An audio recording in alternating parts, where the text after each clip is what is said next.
दोस्तों, हमारी सीरीज चल रही है कुंवर बलजीत सिंह की बुक बिग कैट एनकाउंटर्स। पिछली कहानियां प्लेलिस्ट में है। हमारी नई कहानी है the sugar cane tigress of Ramnagar. Uttarakhand के तराई वेस्ट फॉरेस्ट डिवीजन में एक घटना हुई। ये एरिया आता था तराई वेस्ट फॉरेस्ट डिवीजन, रामनगर, जिला है नैनीताल। 6 सितंबर 2016 की बात है। एक गांव है तल्ला कानिया। वहां पर एक महिला की मृत्यु हो गई जबकि वो काट रही थी घास। अब उस महिला के शरीर से थोड़ा सा मांस खा भी लिया गया था। अब क्योंकि बहुत थोड़ा सा मांस खाया गया था, सबको यही लगा कि ये काम है एक लेपर्ड का। आसपास कोई पगमार्क भी नहीं मिले थे। अब इस घटना के 11 दिनों के बाद एक इंसान की फिर जान चली गई। अब की बार गांव का नाम था गोरखपुर। वो गन्ने के खेतों से घास काट रहा था। इस बार भी थोड़ा हिस्सा खाया था, यानी कि उसके घुटने के नीचे का पैर। उसकी फीमर हड्डी भी टूटी नहीं थी और जो मांस खाया गया था वो टुकड़ों में खाया गया था। अब जो इंसान की फीमर हड्डी होती है, जो कि पैर में पाई जाती है, उसे तोड़ना टाइगर के लिए एक चॉपस्टिक को तोड़ने के बराबर है। लेकिन दोनों ही शिकारों का जो मांस खाया गया था, थोड़ा यहाँ से थोड़ा वहाँ से खाया गया था। अब और थोड़ा कन्फ्यूजन फैले उसके पहले ही कुछ नजर आ गया। उस जानवर का थोड़ा सा नाखून टूटा हुआ था, थोड़े पड़े हुए थे बाल। और जब उन बालों का और नाखून का डीएनए टेस्ट किया गया तो मालूम चला कि ये काम है एक टाइगर का। अब इसके बाद इसने एक महिला पर और हमला किया जो कि अपने खेत में काम कर रही थी। इस बार भी जो हमला किया गया था वो पंजों से किया गया था, दांतों से नहीं। उस महिला के गाल पर एक गहरे कट का निशान था। एक कट आईब्रो के नीचे भी था, एक कट था गले में और एक कट था आंख और कान के बीच में। अब जो हमले की प्रकृति देखी गई थी उससे मालूम चल रहा था उस टाइगर ने अपने पंजों से ही हमला किया था, अपने कैनाइन दांतों का इस्तेमाल किया नहीं था। जिस खेत के पास हमला हुआ था, जब वहां पर पग मार्क चेक किए गए तो मालूम चला कि ये काम है एक टाइग्रेस का। लेकिन अब सवाल ये उठता था कि वो अपने पंजों से लोगों को क्यों मार रही है, दांतों का इस्तेमाल क्यों नहीं कर रही है। फॉरेस्ट डिपार्टमेंट के लोगों ने ये कंक्लूजन निकाला कि पक्का या तो उसके दांत टूटे हुए हैं या फिर उसके मुंह में कुछ प्रॉब्लम है। हमने भी कुछ एक्सपर्ट से बात की, कुछ वेटनरी डॉक्टर से बात की। उन्होंने कहा पूरी संभावना है वो कैनाइन डिस्टेम्पर नाम की बीमारी से जूझ रही हो। बड़ी जल्दी खुद ही अपनी मौत मर जाएगी, क्योंकि इस बीमारी का इलाज मुश्किल ही नहीं, नामुमकिन है। अब जिस दिन हम लोग रामनगर पहुंचे, जब हमें अपना परमिट मिला, वहां पहुंचकर हमने देखा कि वहां बहुत सारे शूटर्स पहले से मौजूद हैं और भी फॉरेस्ट डिपार्टमेंट के लोग हैं, और उन्होंने टाइग्रेस को घेरा हुआ है एक गन्ने के खेत में। उन्होंने कई शॉट फायर किए थे लेकिन वो उसे गोली नहीं मार पाए थे। अब जब फॉरेस्ट ऑफिशियल्स और बाकी के शूटर वापस लौटे तो डीएफओ ऑफिस में हमने उनसे मुलाकात की। अब एक शूटर ने बताया कि जब वो टाइग्रेस को ढूंढने का प्रयास कर रहे थे, गोली मारने का प्रयास कर रहे थे, उन्हें खुद गोली लगते लगते बची थी। जिस हाथी पर वो सवार थे उसके पैरों के बीच से एक गोली निकल गई थी और एक गोली निकल गई थी उसके पीछे से। और ये गोली किसी शूटर ने नहीं चलाई थी, किसी फॉरेस्ट ऑफिशियल ने नहीं चलाई थी, ये चलाई थी लोकल लोगों ने, जिन्होंने कि घेरा हुआ था उस गन्ने के खेत को। ये सुनते ही हमारी चिंता बढ़ गई। अब हमने फॉरेस्ट डिपार्टमेंट के लोगों से कहा कि बाकी लोगों के परमिट कैंसिल कर दीजिए अगर आप चाहते हैं कि हम इस काम में आपकी मदद करें। और अगर किन्हीं कारणों से सबके परमिट कैंसिल करना संभव ना हो तो सबको अपने अपने इलाके बांट दीजिए, जैसा कि हमने किया था बढ़ापुर में। हमें यह भी मालूम चला कि एक फॉरेस्ट ऑफिशियल जो कि ड्यूटी पर थे, अपनी .32 बोर रिवॉल्वर से भी गोलियां चलाई थी। और एक गोली नहीं चलाई थी, 4 गोली चलाई थी, मात्र 10 गज की दूरी से।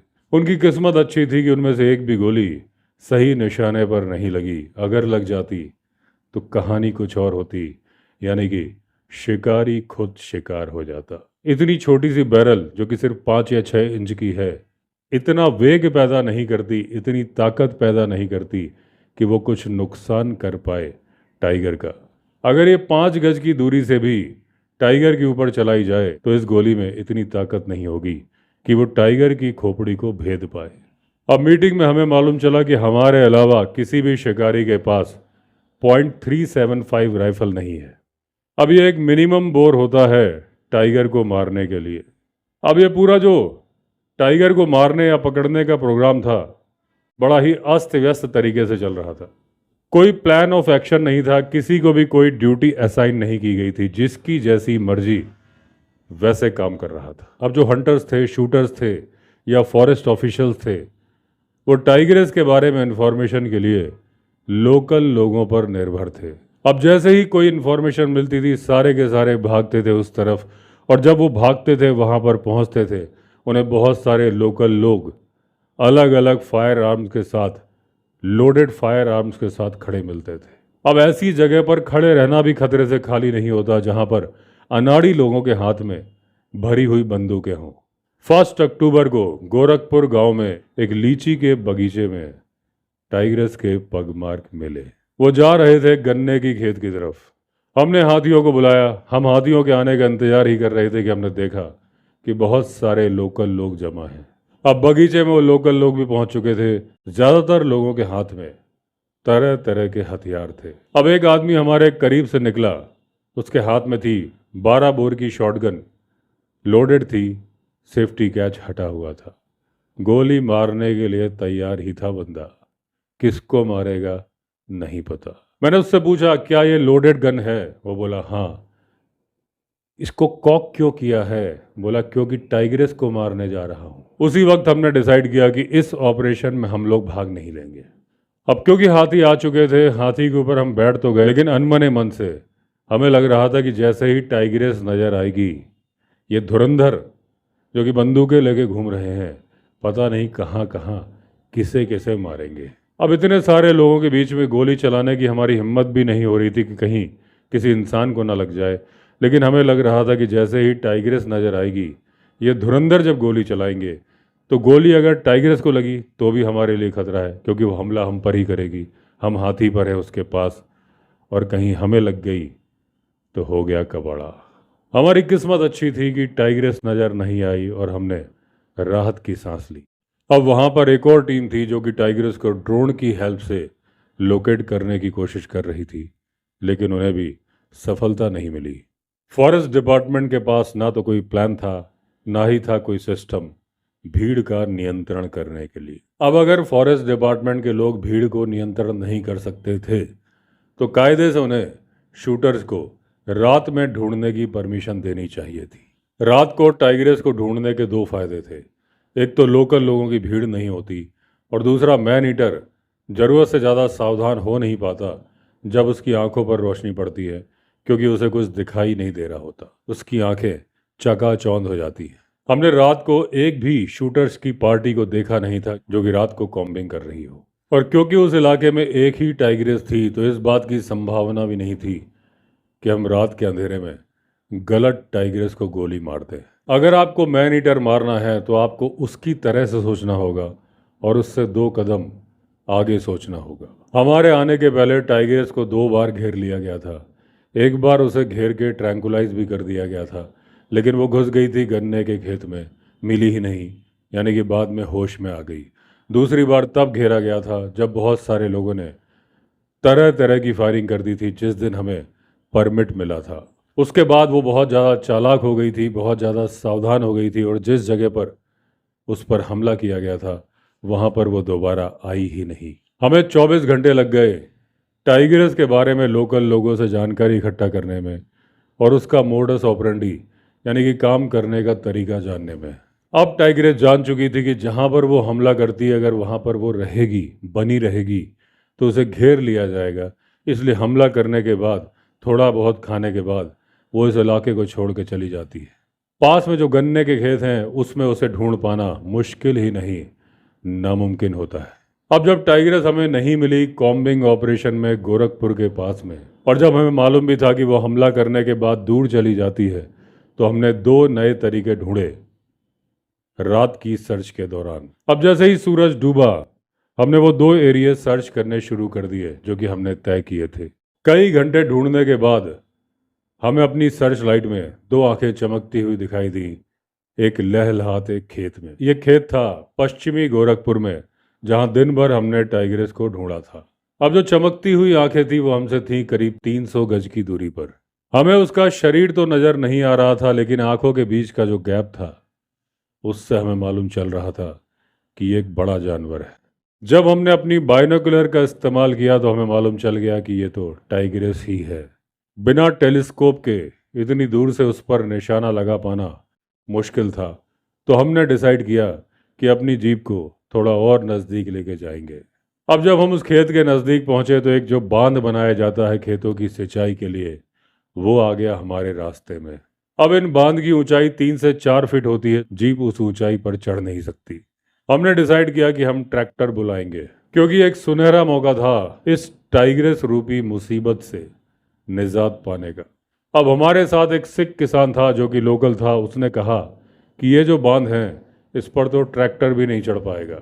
उसने कहा कि पास में ही 2 हाथी बंधे हुए हैं, वो जाकर 2 हाथी ले आएगा। अब हम उस किसान के लौटने का इंतजार कर रहे थे, तब तक हमने अपनी स्पॉटलाइट जलाई हुई थी, टाइग्रेस के आंखों पर ही मार रहे थे। थोड़ी देर बाद टाइग्रेस उठी, 4-5 गज की दूरी तक चली हमारी ही तरफ, फिर थोड़ा दाएं मुड़ी और फिर बैठ गई। मुंह उसका अभी भी हमारी ही तरफ था। अब वो सिख किसान आधे घंटे के बाद लौटा, लेकिन उसके साथ हाथी नहीं थे। अब उसने बताया कि महावत ने कहा है कि बिना फॉरेस्ट ऑफिशियल्स की परमिशन के हम अपने आप नहीं आ सकते, पहले हमें किसी फॉरेस्ट ऑफिशियल को फ़ोन करना होगा।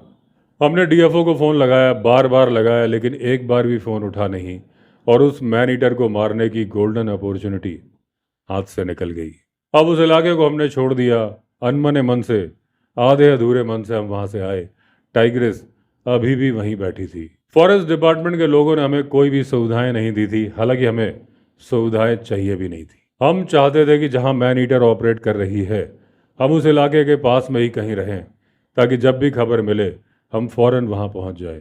30 सितंबर की रात को हम लोग रुके थे बैल पड़ाव के रेस्ट हाउस में। वो बहुत दूरी पर था और रोड भी बहुत ज़्यादा खराब थी। वहां से यहाँ आने में हमें कम से कम 1.5 घंटा लगता, वो भी तब जब हम जल्दी जल्दी आते। जब हमने शिकायत की कि दूरी बहुत ज़्यादा है जहाँ पर हमें रुकाया गया है, तो अगले दिन हमें कहीं रुकने की जगह ही नहीं दी गई।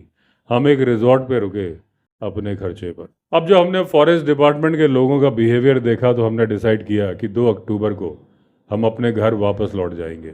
अब हमें लग रहा था कि फॉरेस्ट डिपार्टमेंट के लोग चाहते नहीं है कि ये टाइगर जल्दी मरे, या फिर कोई दूसरा कारण है, लेकिन कुछ तो है। अब हम वापस आए और लोकल लोगों की मदद से हमने टाइग्रेस को ढूंढने की कोशिश की। हमने तरह तरह के तरीके अपनाए, टाइग्रेस को हेलीकॉप्टर पर बैठ के ढूंढने का, ड्रोन की सहायता से ढूंढने का, लेकिन नतीजा था नील बटा सन्नाटा। 19 अक्टूबर को एक राय सिख ने टाइग्रेस को देखा और उस पर गोली चलाई। वो खेत की तरफ भागी और बाद में खेत के आसपास खून की बूंदें देखी गई, यानी कि टाइग्रेस को गोली लग चुकी थी। अगले दिन शिकारियों ने हाथी बुलाए, हाथी पर बैठ के गन्ने के खेतों में गए और शुरू कर दी फायरिंग।